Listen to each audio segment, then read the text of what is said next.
Welcome back to Websaying TV.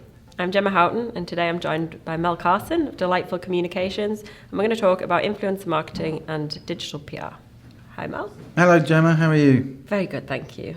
Lovely to see you, as always. Wonderful to see you. So, in today's world of data and information and statistics, people can be forgotten, correct? Mm-hmm. Yeah. What should marketers be doing to make sure that they don't forget the people at the end of their campaigns? Well, the feeling that I have and the way that Delightful's repositioned recently, predominantly as a modern marketing and digital PR firm, is around this idea that we should be focusing on people, not just pixels. I think with digital, so much data out there, so many different ways to track, so much different stuff, that we sometimes forget that there's actual people at the end of the day that we're trying to target. So we've spent quite a lot of time with a lot of our clients talking about the whole notion of influencer marketing. According to Nielsen, 15% of people believe what a brand has to say, whereas 90% of people will believe or trust what a peer, family member or somebody else out there might have to say. So we're seeing a lot more of this kind of influencer marketing stuff as part of an integrated plan where you build a relationship with somebody who has a following and some influence in a particular sphere, and you reach out to them and try and build a relationship so that they can hopefully talk about and recommend your products or services. So the first step with that is obviously identifying for your particular industry, product, whatever it might be, who the best people are to be targeting. So what are the ways you can do that? Well, there are lots of tools out there. One that we use and love is called Tracker, TRAACKR.com. And they will look at, as all these tools, they'll look at online influence from perspective of how many followers somebody have, and maybe how many links that they have to their blog, what they're tweeting or sharing about. You can find this kind of information from tools like BuzzSumo as well, which we use. Collating all that data, putting together those influences, but then actually going back through it with a fine-tooth comb to really kind of analyse and understand what is their footprint and how can they help you. Maybe you could do some competitive analysis. Are they talking about competitive products? Is it about time they talked about you? And then actually asking people, this is the whole people thing. We can't rely on all the data because with things like Twitter, it can be gamed a little bit using automated tools. So really asking your target audience, who do you follow? Who do you read? What do you watch? Who influences you?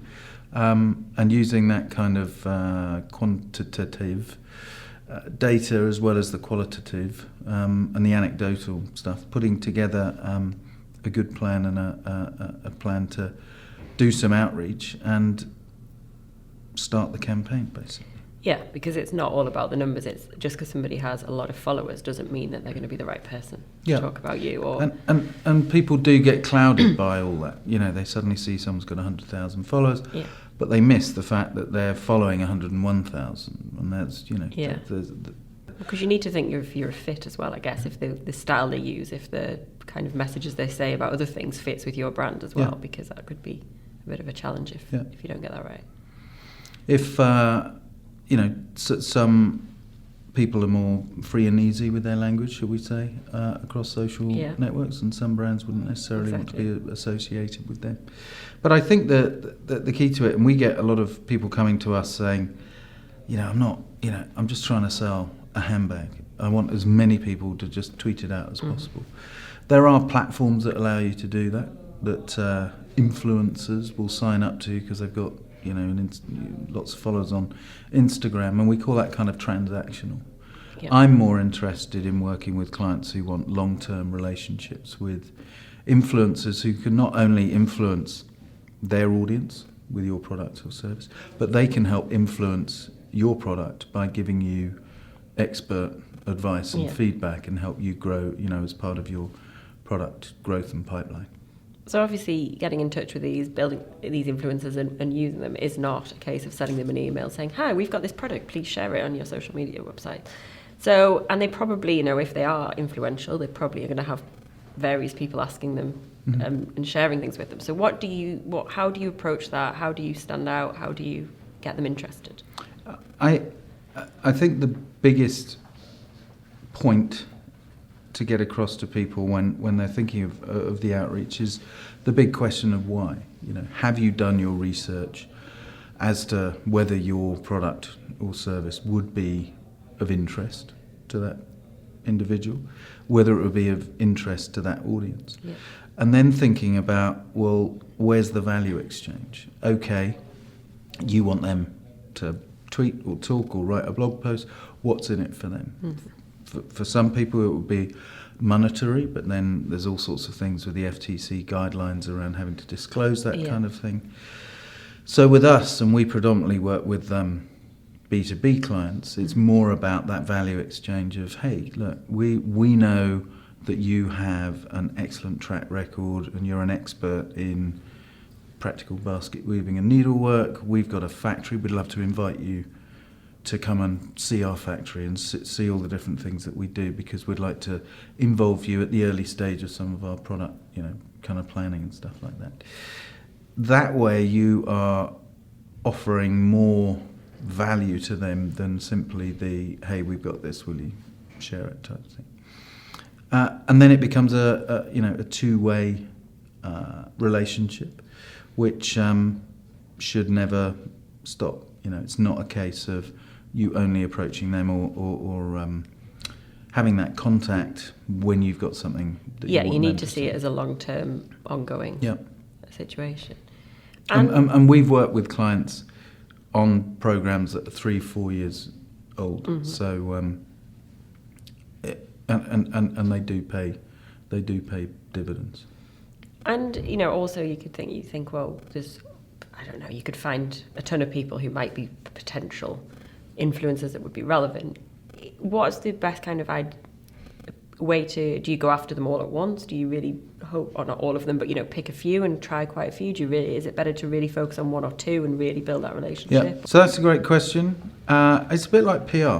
So when you're reaching out, pitching articles or stories to press, the scattergun approach should never work. Well, it doesn't work. Yeah. Because people want tailored out. Yeah. So what I tend to do is we'll reach out to one or two and see how that message went across and then refine it. But you absolutely want to start small. You don't, because otherwise it's a nightmare to manage. You need to segment and pick the right influence for the right message, for the right product or the right service, and really it pays to really start off slowly and then start adding more people in as you build up a head of steam, as you get into the groove with the campaign and with the kind of two-way communication. And I guess as well, also, once you're doing well with a couple, once you're working with that and they're talking about you, then they're probably, the influencers could influence other influencers because they're going to see that they're interested in your product, and that itself can help build up more interest. Yeah, absolutely. There'd be that kind of peering over the garden fence type of thing, and why are they involved with that that company, and what's in it for me? Yeah. And how could I get a piece of that? Influencer envy. Yeah, exactly. But we've been hearing about influencer marketing for a while now. A couple of years probably it's been talked about more and more. Is there a risk that it's going to be, too many people are going to start trying it and the influencers are going to be inundated and it's kind of going to not, it's not going to be possible? I think with things, depends on really the industry, but things like fashion, I mean, that people are all over it like a cheap shirt. But with a lot of the kind of B2B stuff, more niche industries, I think that the tip of the iceberg we've just seen. But you're right, it is a 2 or 3 years maybe that people have been really focusing on it. And to me, the whole influencer thing ties into personal branding and employee advocacy. And it's really just putting people back into the heart of your marketing. You know, I've interviewed many, you know, CMOs of Fortune 500 companies, and they say we really put the customer at the heart of everything that we do. And that's kind of where I'm seeing us kind of going back to. And this is why for companies like mine, things like personal branding and employee advocacy, because if you have a great personal brand, you become an influencer. Mm-hmm. And then the rest of your employees say, well, how can I do my part?